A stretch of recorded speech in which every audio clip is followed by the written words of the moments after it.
Actually অসমবিহীন Zubeen দা হ'ব লাগে। জুবিনবিহীন অসমবিহীন জুবিন দা তাৰ পাৱাৰটো যিটো হৃদয়ৰ শক্তি, মানুহৰ হাঁহিৰ শক্তি, খোজকঢ়াৰ শক্তি, গান গোৱাৰ শক্তি, সুৰ কৰাৰ শক্তি, গোটেইখিনি এজন মানুহ তাত ভগৱানে দি দিছে। গতিকে ভগৱানে আৰু কিমান ভাল পাইছে। 4 in 1 থাকে, 3 in 1 থাকে, ইজ অল ইন ওৱান গানৰ ক্ষেত্ৰতে।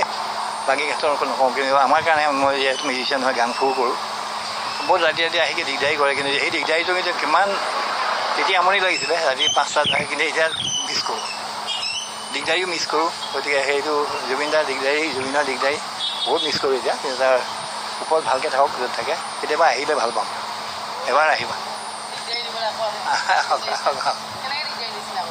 কেতিয়াবা আহে 11টা 11:30 আহে ৰাতি, মই শুওঁ তেতিয়া।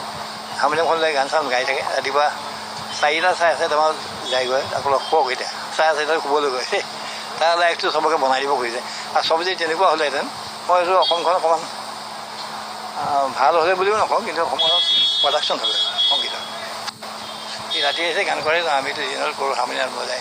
আৰু বহুত এনেকুৱা সৰু আছে, চন্দনৰ ফুলচুল লৈ একদম এনেকৈ কৰি, কিন্তু সেয়াও নকৰে, চন্দনৰ ফুলো নলয়। গতিকে ই যে চেল্ফ বৰ্ণ ক্ৰিয়েটাৰ।